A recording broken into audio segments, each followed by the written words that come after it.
please understand something that I'm fascinated by, and I'm hoping one person hears me and it's the time they needed to hear it. Consuming my content, coming to conferences like this, reading more books, debating about the way the world should be, being a perfectionist, debating, complaining, dwelling, all of it, excuses for not doing. If you ask me what I really want, I want this to be the last conference you ever go to. I'm being dead fucking serious. I want you to understand that it is very likely that if you're sitting here, you are trying to find ways not to do. That's not everybody. That might not even be most.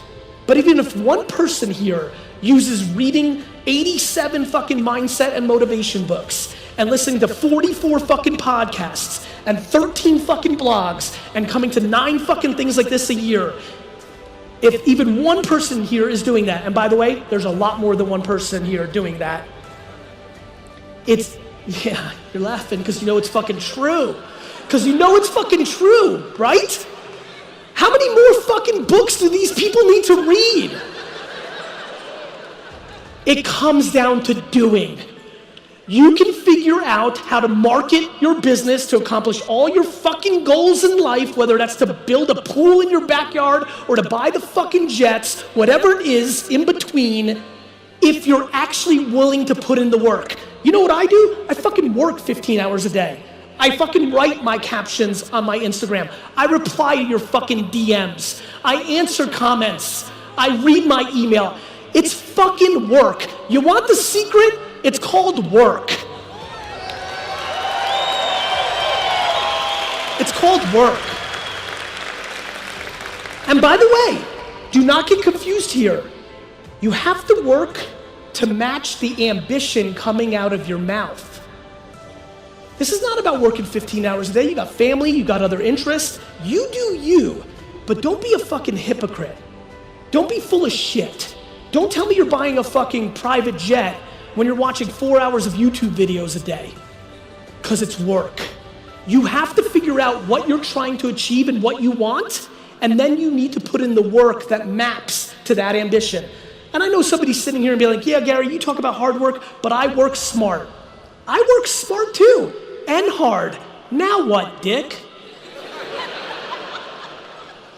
This is not a debate. The most controllable thing. Listen, we're all built differently, right? We've all got different skills, different charisma levels, different beauty, different smarts. We've all got different shit. But the most controllable thing in this room, the most controllable thing is putting in the work. We, especially the people in this conference, including myself, we are so fortunate. We are so entitled. There's so much abundance in the system. When I see other people try to drag people down and razz on them for their success, it makes me laugh because they don't realize how much abundance is in the system. There's nobody, not your most direct competitor. I don't give a shit if you have a flower shop on this side of the street and literally on the other side of the street, there's a flower shop. Nobody's taking any money out of your pocket. You're taking money out of your pocket. It's true. So this is a mindset game for me, right? Are you on offense and realize all this rant that I just did for 4 minutes? And if you do, cool, comma, let's move on. Facebook, Instagram, Facebook, Instagram, Facebook, Instagram, Facebook, Instagram. Let me tell you why I'm saying it. It's because I'm bitter. When he was talking up here and said, first of all, who wrote my bio? That was like my mom. That was long as fucking shit. Fuck, I was getting pissed. I was like, this guy's a dick. Like, anyway, when I was listening to that bio, when he was saying, and he built his dad's business from a $4 to $60 million business, I was sitting back there and I'm like, loser. And here's why I said it. I figured out Google AdWords the day it came out. I understood that search engines were gonna be big because the internet was crazy and Yahoo had already become big. It was real. I understood that we would all use search engines for a long time. Showing up first for very few pennies was a good idea. I started running them. Day one, it worked. You typed in wine library showed up first, you clicked it, you weren't used to it yet, they didn't even blew it out back then, you weren't even sure you were hitting ads, it was fucking gangster shit. Every sixth person bought something, I was paying 30 cents for new fucking customers, and it's sitting in my fucking face, and my business is going from 3 to 7 to 15 to 29 in my fucking face. And what did I do? I was still doing direct mail, I was still doing TV, I was still doing billboards, which was fine because it wasn't as overpriced as it is today, but I fucking hit oil and I wasn't pumping hard enough. When he said 4 to 60, my brain goes, should have been 250. If all the profits I was making that I was spending on other things I put back into Google, it would have been 250. My friends, it's not too late for Facebook advertising and Instagram influencers. It's not.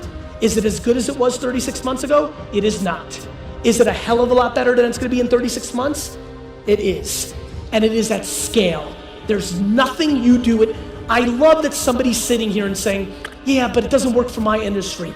Bullshit. It is for your industry. The whole country is on it. Oh, but Gary, young kids aren't on it. Fine, I understand. But when I run ads for 18 to 24-year-olds on Facebook, we sell the living shit out of it. Are they on it as much? No. Are they amortized out to Instagram? Yes. Does Facebook own Instagram? Yes. Should you do influencer marketing on Instagram? Yes, because people don't know how to price themselves. If you find people with 100,000 followers and you ask them to post a picture of your thing or tell them about your thing on DM, a lot of times they overprice, a lot of times they underprice. You're gonna kiss some frogs, but there's a fuckload of princes right now. I'm telling you guys, I'm telling you right now, take the audacity, the lack of education, the laziness out of your system and become a practitioner in Facebook advertising and Instagram influencer marketing, and it will disproportionately help your business. Don't know what to say and do? Figure it out.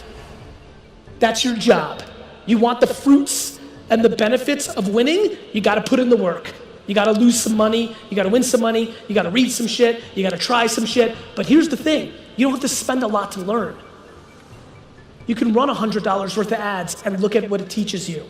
But know this, the world is broken up into two places when it comes to this. Sellers and marketers. Most people are sellers, so they're gonna spend $1,000 and they're gonna expect some sort of transaction to come from it in the short term, and they're gonna deem it not a success.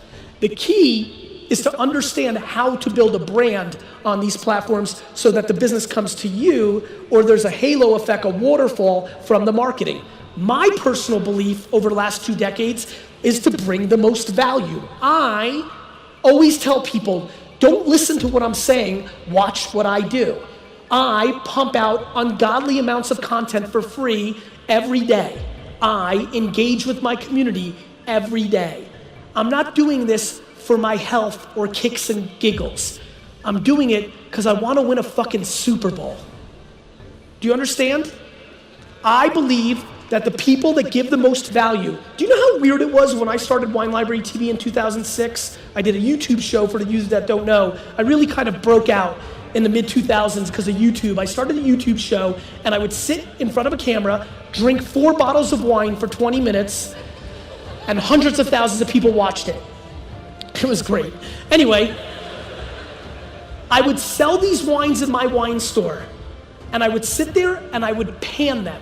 I would drink it and say it was light and off balance and a piece of shit and you shouldn't drink it. Wines that I was selling from vendors who were my partners.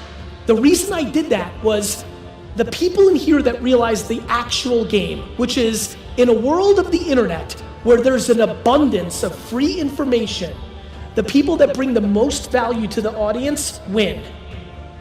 The people who can give away the best information for free wins. For you to give away your secrets for free, you're gonna learn 2 things. Number 1, there is abundance. But you're gonna learn something else. When you give away your best advice for free, 99% of people aren't gonna do anything about it. I'm gonna sit here and I'm sitting here for 30, 40 minutes pounding for people to go home and do 5 hours of homework and 10 days of testing to fundamentally unlock real growth in their business and 98% of you fuckfaces aren't gonna do it. That's life. And there's nothing I can do about it.